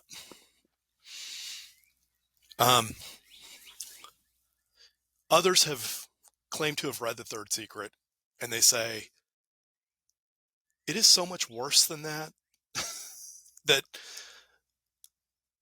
it's the most terrifying thing that they've ever read. I've heard several people who claim to have read the third secret say it's literally the most terrifying thing that they've ever read. And that this is, in fact, a major reason why the true text of it was never released. I don't want to get in trouble with the church. I don't want to get into church politics and all this other stuff, because there's plenty of that going on right now, as I'm sure you know. Oh, yeah, for sure. What I will say is that if you read, there's a book called The Fourth Secret, which is written by an Italian journalist, a Catholic journalist named Antonio Socci. And he gets really deep into this stuff. He talks about the Capavilla envelope, for example, which is the envelope that contains the original, handwritten, authentic version of the third secret, written by, transcribed by Sister Lucia, by one of the children. his conclusion is it was only partially fulfilled. Yeah, the assassination attempt against John Paul II. Yes, that was part of it. Yes, when the church says that that it has been fulfilled, they can say that with some degree of truthfulness, because yes, but not in its entirety, not yet. And that's, I mean, I find that rather terrifying. I mean, I look at what's happening. The follow through on this was, if you don't consecrate Russia to the Immaculate Heart of Mary, then Russia will spread her errors throughout the world and bring great suffering to many people. Well, that happened. Well, but that's still happening. Spread of Bolshevicism. Now today in China, Bolshevism. Right. Well, now today in China, right, which is the communist superpower of the world today. Russia's, frankly, trivial in comparison. Oh yeah, for sure. The errors of Russia have spread there, and now the Uyghur population, Muslim population, 12 million people or so in Western China, are literally being genocided under the nose of the world today. Put in concentration camps, re-educated, imprisoned for life, disappeared, killed, harvested for ore. I mean, you name it, it's all going on, happening right now. It's hard for me as a Catholic not to see that as related to the Fatima prophecies, because and it seems it's the errors of Russia spreading throughout the world and bringing suffering. Yeah, for sure. And it seems like, the Uyghurs in China, I mean, just, their victimization by the Chinese Communist Party. I mean, if the Pope was supposed to consecrate Russia to the Immaculate Heart of Mary, and he failed to do it for reasons of his own knowing, then it's kind of like, I guess it's like, why take it out on a non-Catholic group of people, these Muslims? Do you think it will stop there? Well, that's a good point. Yeah. See, that's what my position is. It will not stop there. They're just getting started. That's right. Yeah. Christianity is growing pretty fast in Russia. I'm sorry, in China. If you believe the numbers, it's an underground movement. There will be a day of reckoning, probably in our lifetimes, around this. And not to get into think church that what politics. we're seeing right now in some ways is a trial run. I think so. And not to get into church politics too much, but just looking at how the Catholic Church has, for lack of a better term, just sold out the Catholic Church in China to the Communist Party there. I mean, failing to stand by the bishops there that have been trying to protect their flocks, their parishes against persecution. I mean, I'm not trying to make this, a religious podcast, but no, I know, but I don't want to either. I mean, it's so enraging that Russia will invade Ukraine and everyone has the yellow and blue stickers all over their profiles, even though they couldn't have found Ukraine on a map a year ago. They didn't know where the hell it was. But our military industrial intelligence complexes passed out the fucking memo. The influencers got it. And then they're talking about Kyiv now instead of Kiev. Yet the Uyghurs in China, we're looking at a genocide on scale worse than what happened to the Jewish people under Nazi Germany. And nothing is being talked about it. I mean, nothing. I mean, it's almost like the search results for it on Google are being downplayed or down searched. I don't have the technical there's a massive know-how, but I mean, there's a massive profit motive in not talking about it, though, Frank. Right? I mean, this is a technological genocide. One of the things that's happened and one of the things that I think makes it so particularly dangerous is tech companies, including Western tech companies, have worked with the Chinese government to develop facial recognition and racial identification technologies. Yeah. Facebook sold them out, man. Yeah. And so there's billions of dollars slushing around on this stuff. No. There's billions of dollars slushing around on this, and that's the whole explanation. The Uyghurs have the misfortune of not living on top of oil. They have the misfortune of not living in territory that is of prime strategic importance to the United States and the West. That's right. Yeah. And of being Muslim. Well, so it's very easy for us to ignore their plight. Look at Tibet. I mean, the United States has washed its hands of Tibet in 1974. We pretty much abandoned any kind of internal intervention on the part of them, and they have been basically quashed out. I mean, the Chinese government has moved in millions of ethnic Han, into the area. They have deported most of the people. They're almost finished with Tibet. I mean, it's just going to be a Han enclave, is what it's going to be. And to look at what's happening to the Uyghurs here in Western China, I mean, the genocide under the nose, and I mean, it's I mean, look at the genocides that have gone on in Africa, and people don't care. And like you said, they're not sitting on a strategic spot of real estate. I mean, it's just absolutely terrifying. And my only kind of hope of checking the Chinese is that both the left and the right now are starting to see them as a strategic threat to the United States. So I don't know, maybe that could play out for something for the Uyghurs, but nobody is taking up their cause. Nobody is taking up their cause. And it's one of the most shameful events in history. I mean, it's a crime. I mean, I could go on and on that, but I would just be raging into the night. Yeah, you and me both. Yeah, that's it, man. And I think the next question, you pretty much have answered that, so I'm just going to skip that one. It was another third secret of Fatima. Although we should have, I think we are containing the errors of Russia. I think we have them strategically bottled up. But yeah, what's that? Go on. So you asked, your question was really like, how does the third secret of Fatima tie in so well to everything in the book? Well, yeah. I mean, that's right. I will say this. I mean, on a strictly personal level, I mean, I'm a writer, and I'm writing from my own point of view and my own experience. I believe that the events at Fatima were some of the most, if not the most important events of the 20th century. Okay. So I believe them. I believe that they happened. Okay. I believe that the messages were authentic and real. And I believe that the consequences of not listening to those messages are real. But also, you asked about the process earlier, and what do they do and how do they operate? Well, we didn't get into this, but I think one of the things that they do, and again, I think this is reflected in the real world as well, is they're very good at co-opting prophecy. They're very, very good at identifying, like the Bene Gesserit. Yeah, that's a good. Identifying a belief system, right? A set of mythical elements that can then be manipulated to fit their own narrative. So,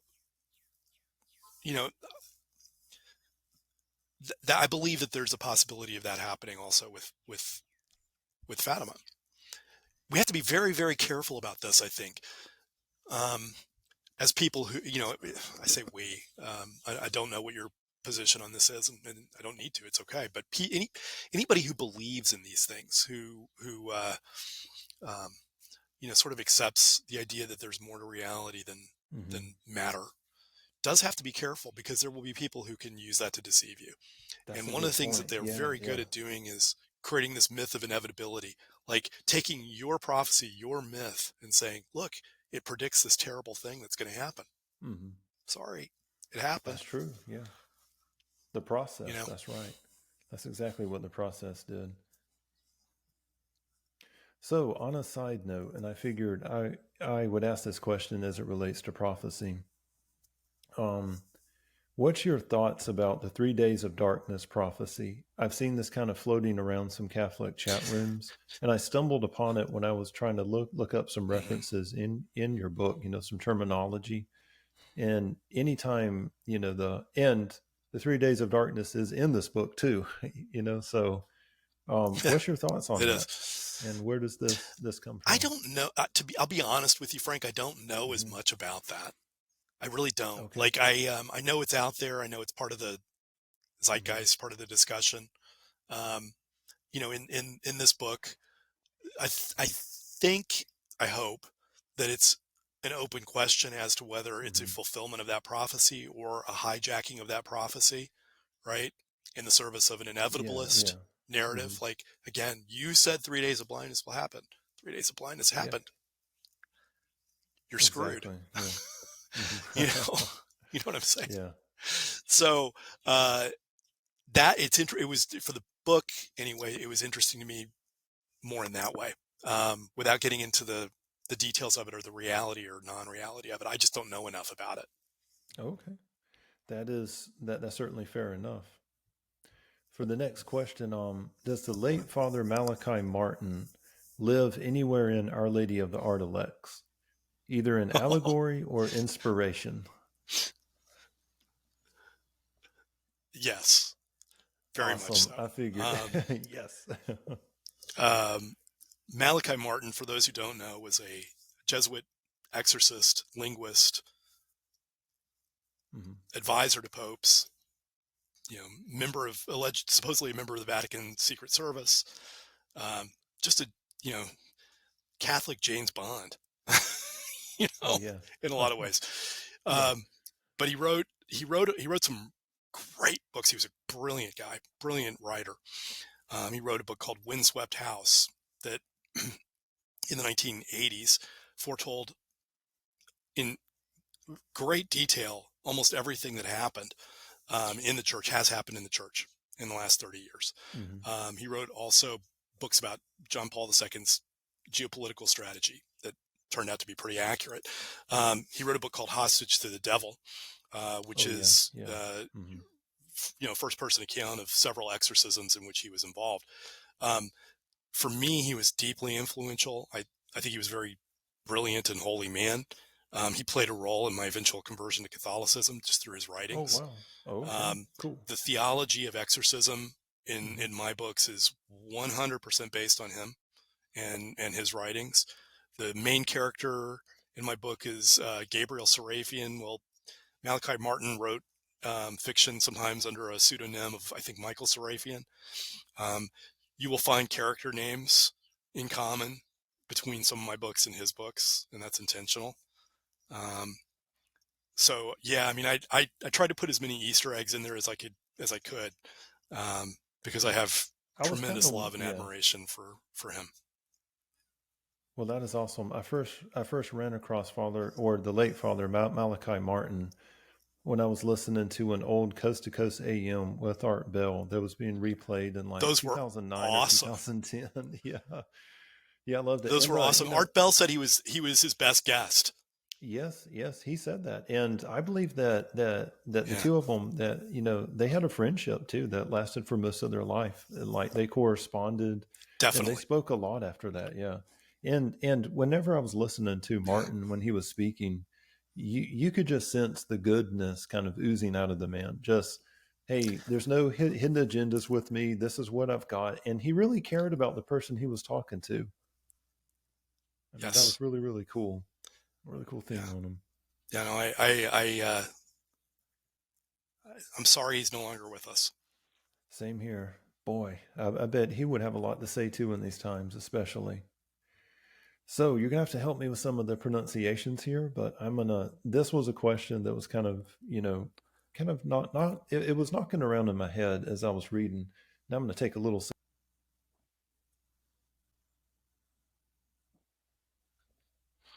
I'll take that as my cue too. Thank you. My throat is dry. Yeah, yeah, sure, sure.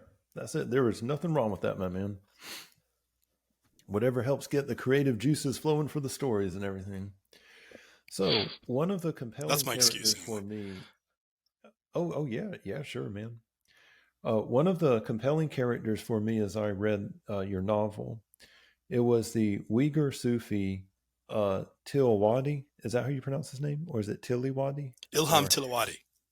Yeah. Ilham Tilliwadi? Okay, all right. Ilham Tilliwadi.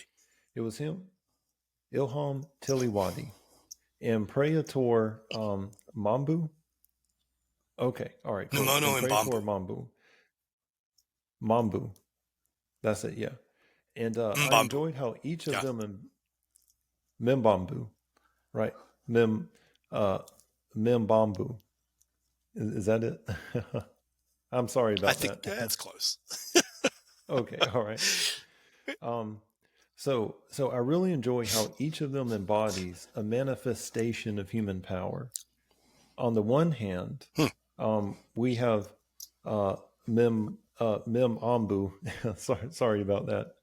And she is kind You could of call her Nemono. Momono. Okay. She's kind of an Nemono, yeah. Achilles. Yeah, she's kind of and this Achilles character where she demonstrates martial skill as the base of her power. And I really love the rooftop fighting scenes when she was trying to get away from the process hit squad, I guess, that was sent to take them out. That was really, really Yeah. well done too. And It was in fun to the write. person of our oh yeah, and in the person of our Sufi friend, he has a kind of silent ability for fast inductive reasoning, in much of the same vein as sorry about that. I'm starting to lose my voice here.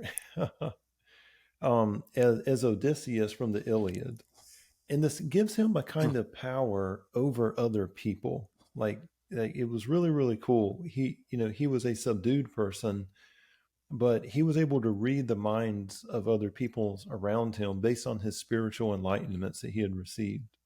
And so I was just wondering, where did these characters come from? How did you put them together? And are they meant to recommend like an archetype or something? I didn't write them with that intention, but I've already admitted to being a, excuse me, a Jungian, so the archetypes are going to find a way through, aren't they? Oh yeah, for sure. Um, so yeah, I mean, Nemono, um, I, I love writing her. I mean, I just love writing. I really like the character. I think she's interesting. Um, she's damaged, like all of us are. Um, Hmm. but she's in a position where she has to protect people, and she has to fight all the time. And I thought it was just interesting to explore that dynamic. It'll be interesting in book 2 because there's going to be a kind of, without spoiling, there'll Oh be a boy. little bit of a Okay. flip on that, where Sweet she's going to deal. have to Okay. learn how to protect in a different way. Hmm. Um, Tilliwadi just came from, Tilliwadi was, it's based on a lot of different historical figures. Ibn Arabi, um, Abu Yazid, a few other Sufi sheikhs, just whose writings I'd come across. Um, but for him, I mean, I wanted to, what I wanted more than anything to embody in him was gentleness, and you've talked about it. I mean, you said you've kind of referenced it, the power of gentleness. Oh yeah, for sure. Um, he's not a warrior. He's not going to win any fights. He's not a scientist. Um, you know, he's not a politician. He's a spiritual seeker. And as you said, there's just great power in that. Oh yeah, for sure. Yeah, So for two him, very powerful he's characters in also that. he's a Yeah. Uyghur, and that's important to his Hmm. identity. Yeah. You'll Yes, it find is. throughout the book um, a number of sayings that he has, these kind of like little proverbs that he drops I every once love in a while those. in Yeah. Uyghur, Yeah. and they're all I mean they're all authentic. Hmm. That was part of the research, is finding That's these, awesome. and Yeah. so it was really fun. It's just again just fun to work with a character like that. Um, and again, I mean, for me, it was just so important in this book to honor Islam as well, and the authenticity of that path, that spiritual path, and I think he does that.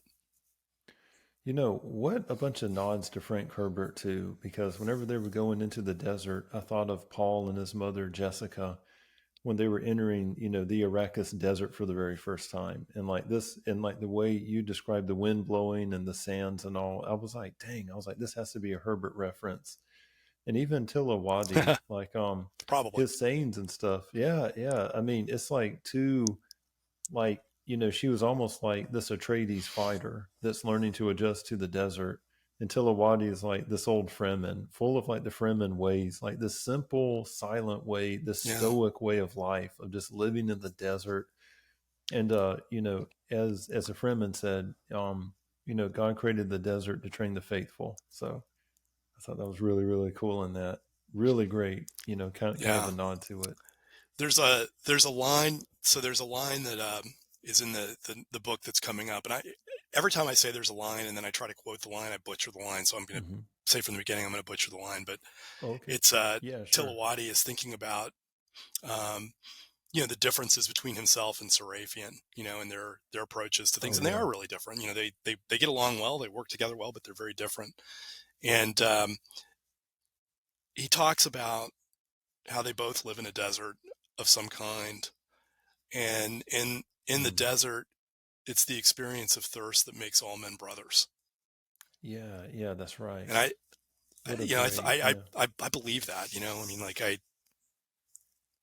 think that's a hard fact. That's from my heart. Hmm. Oh, yeah, for sure.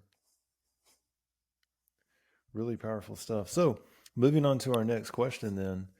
In your story, you blend science and religion together in a seamless story arc. Really, really cool. I don't think I've quite read a novel like that did it like you do. Even going so far as to very literally label a perception and cognitive enhancer, this device, you labeled it a noetic implant. And I didn't miss the reference there for noetic. But for our readers and listeners, what's the deeper reference to labeling it a noetic implant? I guess in the context of your story. I mean, um, you know, you may be picking up on things there that that I didn't even I didn't intend to put in. I don't know. I mean, to me, the word noetic, my understanding of it Angelic, is, it spiritual, does, it yeah. has, it, well, yeah, there is that to it. You're right. I mean, but it also is having to do with thought, Oh yeah, and yeah, with yeah. cognition. Hmm. So, that was, I mean, like very prosaic origin of my use of the term, but nothing happens by accident. That's for sure, yeah. And Um, if I was a literary critic, then the symbolism behind the noetic implants is almost it's almost a bottomless pit. I mean, there's cognition, there's the way it affects your perception, and it's almost like a positronic brain, like a Data had from Star Trek. I mean, it's so many things, and to call it a noetic, I was like, this is great. It's the perfect symbol of what you're going for in here. This union of science and mysticism, and I was like, how cool is that?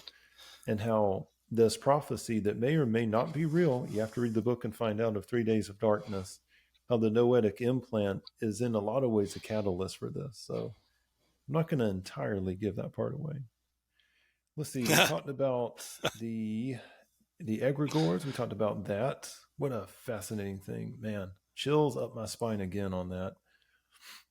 Okay, here's a good one. Here's one. Now, here's a question I'm proud of. All right. The prospect of a demonic entity possessing an artificially created machine is perhaps the most unsettling aspect of your story. It harkens to the universe of Warhammer 40K, and I'm going to dip into the lore here just a little bit, whereby, according to lore, the men of iron, they were subsumed to the demonic warp entities and were possessed and went on to bring about carnage and destruction to all mankind. In that universe, the universe of Warhammer 40K, all artificial intelligence research was banned as a result. Do you think that the demonic would have an ability to influence AI as we know it today? And when I say the ability to influence, I mean above the ability to interfere with like a wavelength or shortwave radio frequency or something. Could they actually use artificial intelligence to interfere and interface in our world? What's your thoughts on the matter on this? So that is a really, really good question. And Let you're me going to start settle it now. by saying, Yeah. far from it, but I think you should probably start with what do we mean when we say artificial intelligence, and I'll just give my own quick take on that. I don't think we have anything like artificial general intelligence today. Okay, I mean we've got you've got Mm-hmm. predictive language models and all this other and you and I have talked about this online, and it's I mean it's interesting technology. I'll certainly say that, but it's not artificial general intelligence. I don't know if we're going to get to artificial general intelligence. I don't know. I mean, I think, most sci-fi writers would probably say, of course we are. It's right around the corner. Kurzweil said it, blah, blah, blah. I don't know. Maybe, maybe not. I'm not really sure. As far as demonic entities using AI, using technology, I think they already do. I mean, but Good point. I would flip it around and say they're not acting on the technology. They're acting on us. Acting on the technology. They're taking advantage of the way that we understand the technology, the way that we interact with the technology, the way we become addicted to the technology, the way that that the technology kind of rewires our brains in some ways. I think that's probably very fertile ground, for demonic entities. And I will say this, another thing that I used in my research. I'm just going to plug this because I think it's so fascinating. Sure. There's a sheikh, a Sufi sheikh in Canada named Sheikh Nur Muhammad, and he's got a YouTube channel called The Mohammedan Way, and it's freaking awesome. This guy is so with it. He's so up on Hollywood and technology. It will blow your freaking mind. And he talks about this stuff a lot. He talks, and again, it's the Islamic tradition. So we're not talking about demons. We're talking about jinn, DJIN, sometimes with an extra, and gateways to the jinn realm that get opened up through technology. I find it fascinating. I think he would say, and again, I don't want to put words in his mouth, but I think he would say, they're actively using and inhabiting technology for nefarious purposes to damage humanity and the world. I don't know about that. What I would say is take a look at the world today and take a look at our relationship to technology, and particularly social media in all of its various forms. Is it healthy? Is it deepening our humanity? Is it really lifting up our souls? Is it making us closer to God or pushing us farther away from God? I think the answers to all those questions are fairly obvious. Man, that is fascinating, isn't it? Man, that's incredible. Instead of using the technology, they're using us to use the technology for them. Wow. Yeah, that's an angle that I hadn't considered before. So for our next question, then this will kind of get, in some ways to the heart of the book, I think. When I finished your story, I found that I had to put the book down for a bit. The conflict between Father Seraphine and the demon and the demonic entity expressed as Dr. Channing and later as the synth Terry was emotionally taxing, but in a good way as a reader.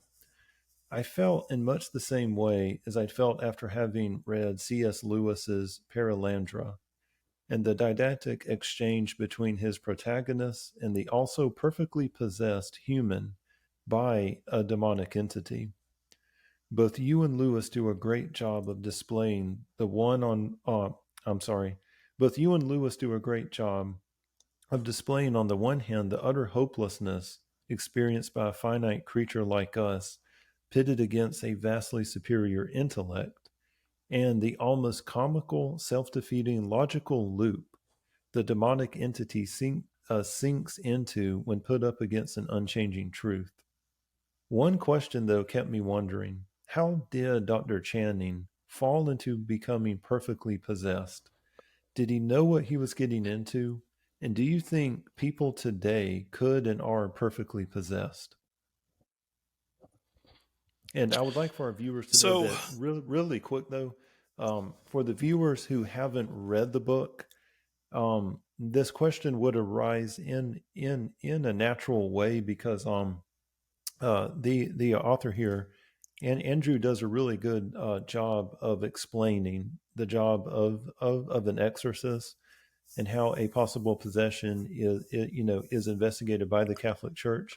So this isn't something that's just kind of coming out of left field, but as you read the book, this question might come up for you. So I just figured I would throw that little frame out there for us.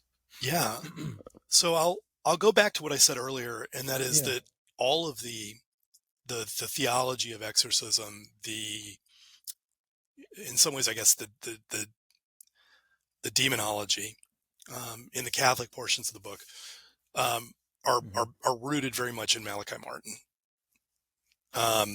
who I think, to me, I mean, just did a better job of explaining it than most. I mean, I hate so many modern pop culture depictions of exorcists where it's like they just show Oh, I up and they know. stride Yeah. purposefully into the room and they flash a crucifix and there's vomit and, pea soup and head spinning and levitation and then it's done, right? No, it's a Yeah. war. It's a hostage situation. It's incredibly dangerous. It's Yeah. incredibly costly to the exorcist. Okay. I don't believe that anybody, I mean, how can I put this? I think that any possession begins with an acquiescence of the will on some level. In other words, I don't think that demonic entities have the ability to just kind of like show up, walk in your house, get in your head, take you over, and make you go do terrible things. It's a process, and it begins in very subtle surrendering of the will to evil. Okay. And then it eventually becomes self-justification of that evil. And then in later stages, a total commitment to that evil. Okay. But in all of those cases, there is an aspect of the human will that is beyond the touch of a demonic entity that retains its holiness, that retains its connection to God. And it's that part of the human will, that part of the soul, that the exorcist has to find and appeal to, because in the end, it's not really the exorcist casting out a demon. It's the exorcist encouraging the person to liberate themselves, to make that choice of freedom. And by the way, choosing freedom is really, really hard sometimes. I mean, it's much easier at times to choose servitude. So not all exorcisms work, or not all exorcisms work right away. Now, Martin and other Catholic theologians have been at pains to describe a different kind of possession, and that's what's referred to in the book as perfect possession. And that is where the will of the individual is completely and perfectly united to the will of the demonic entity. There is no separation anymore, because the person doesn't want the separation. I see what you're Okay. saying. And at Yeah. that point, Martin and others have said it's over. I mean, that the decision has been made. It's irrevocable at that point. Do I think that people are perfectly possessed today? Absolutely. People have always been willing to make Faustian bargains.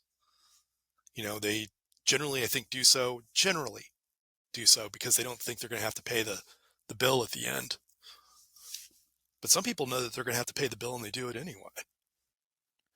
Well, I think that And that that was would be the Dr. perfectly Channing. possessed person.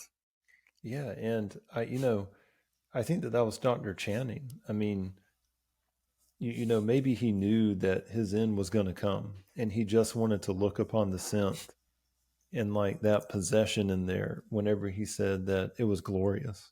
I mean, but yeah, I mean, it's kind of like, hey, if you know that this could lead you to hell, eternal damnation, um, but of course, I suppose it could be like getting fat. You get fat like, this much every single day to where you're just not, you're not bothered by it. I don't know. I mean, I don't know about those Faustian bargains. It's, I don't know how someone could sleep at night. And I do remember an episode with Father Malachi Martin where he was talking to Art Bell about that. And he said that towards the end of that person's life, the demons can't help but torment them. And that's when they seek out, some help for it. But The way you played it in the book was magnificent. I didn't think it was overdone at Oh, all, thank you. and it was vital to the plot, and it helped kind of drive everything forward. And it had some genuine like creepiness in there as well.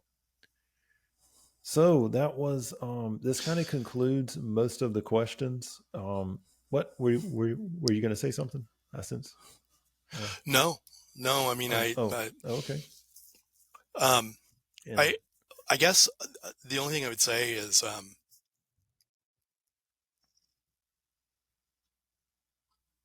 that is a really great question, isn't it? Like the folly, what would lead someone into such folly that they would make a deal with the devil, that they would pay in eternity for something that is redeemable only in time?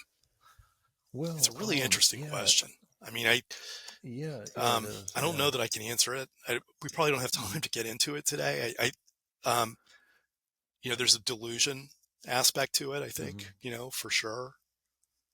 Well, if there's a Um, delusion aspect, then that would kind of raise the question of would they fully be consent or did they have full knowledge then, I guess. But yeah, the Faustian bargain, who well, knows? like, yeah, I know. But Who knows? I mean, it's so weird. I mean, what does it profit a man, right? To gain the whole world. I mean, it's, if you know where you're Yeah. going. But then, I mean, Milton wrote this hundreds and hundreds and hundreds of years ago, better Yeah. to rule in hell than serve in heaven, right? Hmm. There are That's right. people that are of that mindset. I, Well, um, according to our seers that have peered into hell, the humans are going to get the short end of the stick. Seems like the only one that's going to be ruling in hell are going to well, be the demons. Is it? You know what? It seems like the yeah, demons rather have not kind find of out. got. What was that? I don't want to find out. Yeah, I know. I said I'd rather not find out. Same. Yeah, same here. I know. Well, thank you for coming on, Andrew. This has been a blast. Oh my gosh. Oh, thank you. I. It's really been fun. I Oh yes, it has. I I could go appreciate it. on and on. Yeah. So are there any other questions you wished I would have asked that I didn't get around to? I don't think so.